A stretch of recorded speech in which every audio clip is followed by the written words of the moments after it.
Nagbunga na ang dedikasyon at pagsusumikap ng halos 4,000 nakapasa sa 2023 bar exams. Ang kwento ng kanilang tagumpay, tinutukan ni Sandra Aguinaldo.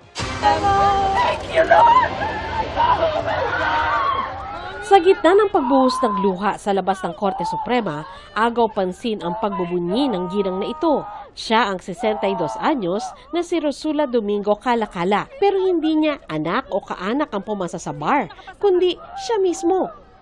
Habang nagtatrabaho sa local government unit ng Jones Isabela, binuno raw ni Rosula ang pag-aaral para maging abogado. Sinuportahan din daw siya ng mga anak na may trabaho na.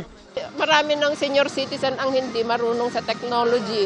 At saka utak na rin. Challenge na rin ang utak. Alam mo, meron na rin akong mga lapses.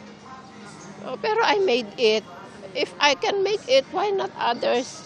It's just putting heart 100% into it. Praise the Lord! Napatangis din sa tuwa si Mark Lawrence Magno.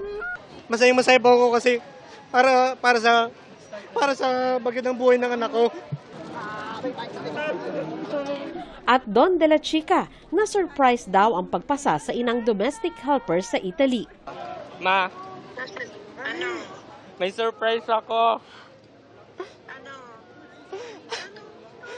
Nag-bar ako, ma. Abogado na po ako. Sa taong ito, umabot sa 36.77% ang overall passing percentage. Katumbas siya ng halos 4,000 nag-exam. Please consider it as a challenge to do more, to exert more, and really to dream more, because it's not the end of the road for those of you who did not make it.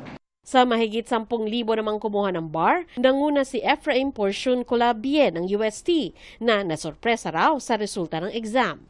Kasi actually I was preparing na babagsak ako kasi I found it really hard. Retired company employee ang ama at housewife ang ina ni Bie. Nagtatrabaho na raw siya sa law firm ngayon at itutuloy niya raw ito para lalo pang matuto. I'm working for a law firm ngayon. I plan to gain as much experience as I can, learn from the best lawyers. Ayon sa Korte Suprema, sa pamamagitan ng bar exams ay naihahanda nila ang mga susunod na abogado ng bansa. Katulad daw ngayong taon kung saan merong mga katanungan tungkol sa disiplina at accountability o pananagutan sa kanilang mga ginagawa. We would want this new crop of lawyers to be admitted to the bar come December 2022 to be accountable for their actions in whatever capacity that they will be practicing. Para sa GMA Integrated News, Sandra Aguinaldo, Nakatutok, 24 Oras.